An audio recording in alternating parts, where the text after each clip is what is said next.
여러분 안녕하세요. 김프로입니다. 요즘 증시와 코인 시장을 가장 뜨겁게 달구는 뉴스는 단연 트럼프 대통령의 발언이죠. 트럼프 대통령이 이란과의 전쟁이 마무리 국면이며 매우 생산적인 대화가 있었다라고 언급했습니다. 하지만 이란 외교부는 그런 식의 합의나 종전 논의는 전혀 없다라고 즉각 반박하면서 시장이 다시 혼란에 빠졌는데요. 그 와중에 아주 중요한 보도가 오늘 아침에 하나 더 흘러나왔습니다. 미국이 이란에 1개월 한시적 휴전을 조건으로 향후 협상에서 다룰 15개 조항을 담은 비공식 계획을 전달했다는 소식입니다. 내용을 간단히 요약하면 어느 정도의 보상이 있을 것이다. 대신 핵 관련해서는 포기를 해라 라는 미국의 강경한 입장이었죠. 당연히 이란은 과거처럼 쉽게 핵 문제를 포기하진 않을 겁니다. 하지만 핵심은 휴전 프레임 자체가 만들어졌다는 겁니다. 한 달간 전쟁을 멈추고 협상을 시작한다는 것만으로도 원유 공급 차질이나 호르무즈 해협 봉쇄 리스크가 줄어들거든요. 이슈는 흔들고 있지만 가격은 이미 증시에 반영되고 있습니다. 전쟁의 공포가 줄어들면 돈은 다시 위험 자산으로 흐릅니다. 나스닥과 크립토 시장에 숨통이 트이는 거죠. 한 가지 더 가격적으로 반응이 나오고 있는 코인이 있습니다. 바로 오늘의 주제 XRP인데요. 최근 전쟁으로 인한 하락으로 가격은 하락하고 있지만 사용량은 오히려 폭등하는 상황입니다. 거래량 역시 2배 이상 사용량이 조용히 늘고 있는 상황이죠. 한 달간 고래 매수 건수만 1389건.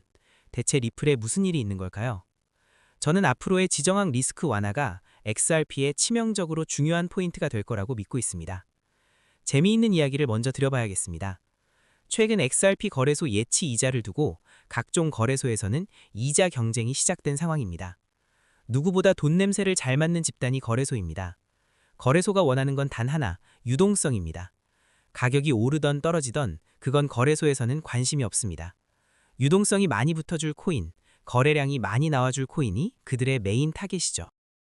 미국의 최대 은행인 뱅크 오브 아메리카에서도 리플 매수에 참여했습니다. 뱅크 오브 아메리카는 미국에서 최대, 그리고 전 세계에서 2위 규모의 자산관리 부분을 보유한 글로벌 금융그룹입니다. 자산 규모만 3조 4천억 원, 원화로 4,600조가 넘는 금액입니다. 근데 왜 하필 지금 거래소에서는 리플의 유동성에 집중하고 있는 걸까요? 사실 러시아와 이란은 이미 미국과 EU의 제재로 국제결제망인 스위프트에서 쫓겨난 상태입니다. 그래서 이들은 2018년부터 자신들만의 독자적인 결제 시스템을 만들어 왔죠. 러시아는 SPFS, 중국은 CIPS, 그리고 이란은 양자간 결제 시스템을 통해 로컬 블록을 구축하고 있습니다. 이제는 달러 중심의 단일 시스템이 아니라 여러 지역 결제망과 크립토를 섞어 쓰는 다극화 구조로 넘어가고 있다는 뜻입니다. 바로 이 지점에서 XRP의 이름이 계속 거론됩니다. 이란 의회 경제위원장은 과거에 러시아와 함께 스위프트 대체 수단으로 암호화폐 사용을 검토 중이다라고 공식 언급한 바 있습니다. XRP는 전 세계 어디든 빠르게 송금할 수 있고 수수료가 저렴하죠. 무엇보다 브릿지 자산, 즉 서로 다른 통화 사이를 연결해주는 중립적인 역할을 하기에 이론적으로 완벽합니다. 물론 이란이 우리는 XRP를 공식 채택한다라고 발표한 건 아닙니다. 하지만 탈달러를 꿈꾸는 국가들에게 XRP는 가장 강력한 후보군 중 하나라는 인식이 이미 시장에 깔려 있습니다. 재미있는 건 미국의 입장입니다. 미국이 자기네 제재를 피하게 해주는 XRP를 가만히 둘까요? 역발상을 해보면 답이 나옵니다. XRP 레저는 퍼블릭 체인이라 모든 거래 내역이 공개되므로 자금 흐름을 추적하기가 훨씬 쉽습니다. 미국 입장에서는 누군가 꽁꽁 숨겨진 사설망을 쓰는 것보다 투명한 XRP 레저 위에서 움직이는 게 감시하기 더 좋을 수 있다는 분석이죠. 결국 XRP는 제재 회피용 코인이 아니라 제도권 내의 국제 결제 감시 체제로 편입될 가능성이 높다는 겁니다. 자, 그럼 이제 숫자를 좀 볼까요? 최근 온체인 데이터에서 아주 흥미로운 고래들의 움직임이 포착됐습니다. 2026년 1월 초 수천만 개 규모의 대형 XRP 트랜잭션이 연달아 발생했습니다.